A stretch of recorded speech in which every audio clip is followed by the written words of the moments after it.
Hi everybody, this is Katie from hedgeandfox.com. This video is going to be covering the very basics of crochet, how to read a crochet label, how to pick out your crochet hook, how to start crocheting with a slipknot, a foundation chain, and single crochet. So first off, we're going to be going over a crochet label and what information that it's going to give us. When you pick out your yarn, I would say for most projects, you're going to be using a worsted weight number 4 medium yarn, which you can find on the back here, number 4 medium. And it's telling us it's 100% acrylic, which is also fairly common. And the weight and length of how much yarn there is. So it's 7 ounces, 199 grams, and 355 yards, and 325 meters. A lot of crochet patterns are going to tell you how much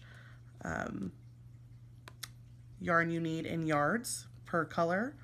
So that's where you're going to find this information. Also, you're going to find the name of the color by number and name, and the lot number. The lot number is very important, especially if you're using a lot of the same color. You want to try and get all the same lot. This means it was dyed all in the same bundle. There can be slight variations when you get into deeper, darker colors, and when you switch yarns, all of a sudden you're going to have a slightly off color. So you want to try and get the same dye lot. And further down on the label here, it's going to tell us what size knitting needle or crochet hook we're going to need. So we're going to be focusing on crochet. This particular label tells us a gauge of 4 inches by 4 inches. That's using a 5.5 millimeter hook, and that should be about 12 single crochets for us. Now the 5.5 millimeter hook is a recommendation for this size of yarn. You can always go up or down. It's totally up to you. This is just saying what they used for this gauge. And it also has a couple of different names. This is I9 and 5.5 millimeter. Some hooks will just say I, some will just say 5.5, some will have all three. I have 2 examples here of hooks that I have. This is your very basic crochet hook. Most people have started out with this. This says all 3, I, 9, 5.5 millimeter. These are great for starting out. After a while, they just kind of hurt your hands when you're crocheting for long periods of time. So I switched to the ergonomic. This just says I 5.5, but it's the exact same size of hook. Just a little bit more ergonomic. This is a Yarnology by Hobby Lobby hook. It's very comfortable. So next, we will be going over how to make a slipknot. Now to make a slipknot, easiest way for me, I drape the yarn over these 2 fingers, twist, and then grab and pull. Do that again, drape, twist, grab. Gives you a slipknot. You're gonna put that right over your crochet hook. Pull it so it gets a little tight, not too tight. You don't want it too tight. You want it to be able to move on your hook. So next we're going to be making our foundation chain. To do this, I hold on to the little tail down here, kind of helps give you a little bit of control. You yarn over and pull through the loop. Yarn over, pull through the loop. We're going to be doing this 25 times to make a swatch or a pot holder. Yarn over, pull through. Or you can hold it like this, yarn over, pull through. Yarn over, pull through. And just keep doing this until you get 25. And if you haven't been keeping count, like I haven't because I've been talking, you can go back and count your stitches. Now your stitches are these V's. One stitch is a V. So we have 1, 2, 3, 4, 5, 6, 7, 8, 9, 10, 11. So we want to get to 25. There's 12, 24, 25. Now, we have 25 chains on our foundation chain. We are going to be doing a pot holder of 25 single crochets across. Now in order to do that, we're going to need to do +1, so we have 26, because when we turn to do the rest, we're going to be skipping a chain. It's our turning chain. So we're going to be starting the second chain from the hook. So you should have a total of 26 chains. This on your hook does not count. It's the second chain, so this is 1, this is 2. We're going to be going to the second chain, inserting your hook, yarning over, pulling through, yarning over again, pulling through both loops.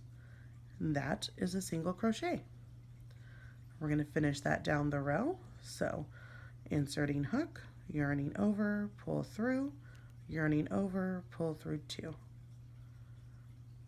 Inserting hook, yarn over, pull through, yarn over, pull through 2.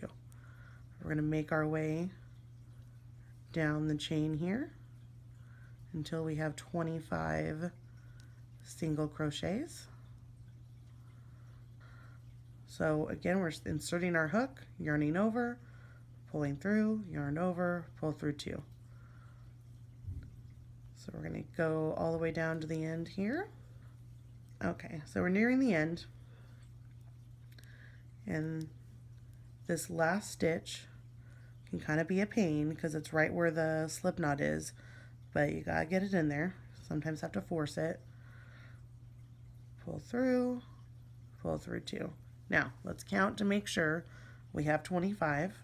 Again, it's this V. So 1, 2, 3, 4, 2, 3, 2, 4, 25. Perfect. Now to go to your next row, you're going to chain 1. This is called your turning chain. That's why we added one at the beginning of the foundation chain. We're going to turn our work, and we're going to go right into this first stitch. Right, so if you're holding it tight on top, it's right under it. So insert your hook, yarn over, pull through, yarn over, pull through 2. And it's the exact same. Insert, yarn over, pull through, yarn over, pull through 2. Insert, yarn over, pull through, yarn over, pull through 2.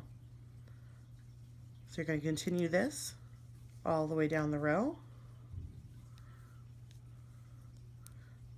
Inserting, yarning over, pulling through, yarning over, pull through 2. And if you forget where your stitch is, you can always look at the top, and it's right under these 2 V bars. So you're always inserting your hook under these 2 V's, and then yarning over, pulling through 2.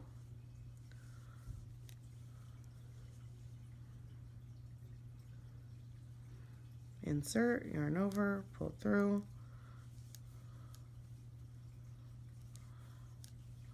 and work your way down. I will meet you at the end here. Go and finish your row. Pause if you need to, and we'll be back.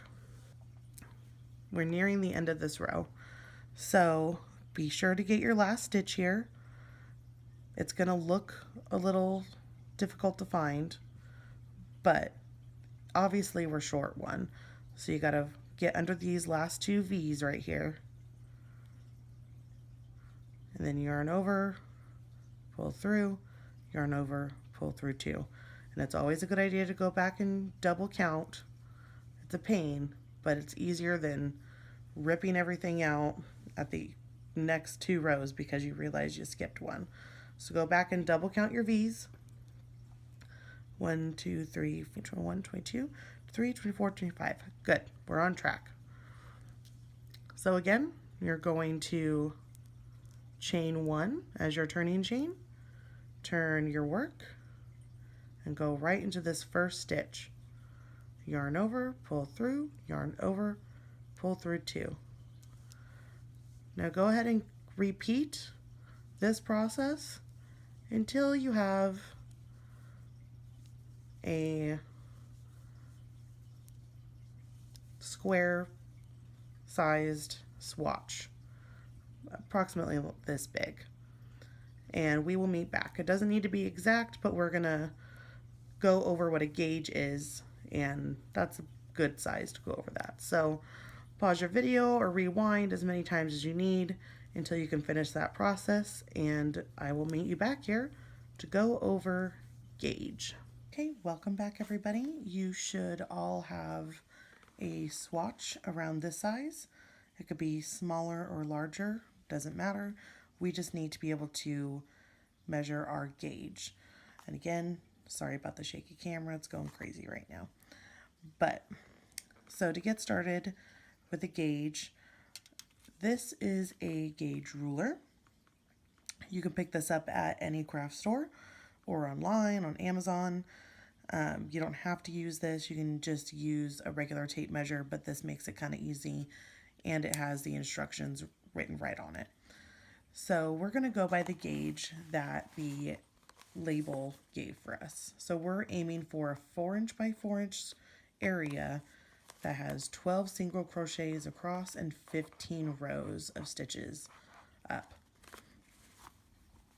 So to measure our gauge, we're going to place this right in the middle, and we're going to go at the bottom of a row. Should be right about there. And we're going to count our stitches. So to go at the bottom of a row, just find a top where you can kind of see where the rows go. So just place your measuring apparatus there, and we're going to count our stitches. So each stitch, see where they go across at the top right here? Those are going to be our stitches. So 1, 2, 3, 4, 5, 6, 6.5 in 2 inches, and it calls for 12. It's pretty right on. So if we went out to 4 inches, it would be about 12, maybe 12.5, and that's a pretty good gauge. And to go with the rows, now each row, it's a little bit more difficult. Each row of single crochet, what looks like a row here. See this? That's about the size of my finger. Here and here, that's actually 2 rows of single crochet. So when we're counting, we're going to count by 2s. So go down to the bottom again at the beginning of a stitch, the bottom of a row, 2, 4, 6, 8. 8, maybe, that's like 8, 7. I mean 8, 9. Sorry about that. Let's see, 2, 4, 6, 8. Yeah, about 8 rows. So 8, and then we want to go to 4 is 16. So we're a little bit high on the rows and slightly high on the number of stitches. So you could go down to a 5.0. This recommended a 5.5 millimeter.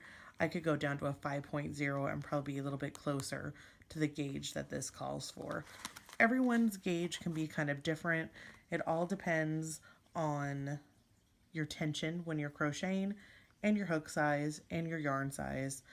People could be using the exact same hook and yarn and come out with completely different gauges. So that's why it's always important to test your gauge, especially if you're following someone else's pattern and they have listed one. Sometimes gauge doesn't matter, but more often than not, it will. It's a boring part of crocheting. Most crocheters hate doing it, but it's a part of the lovely craft we have chosen.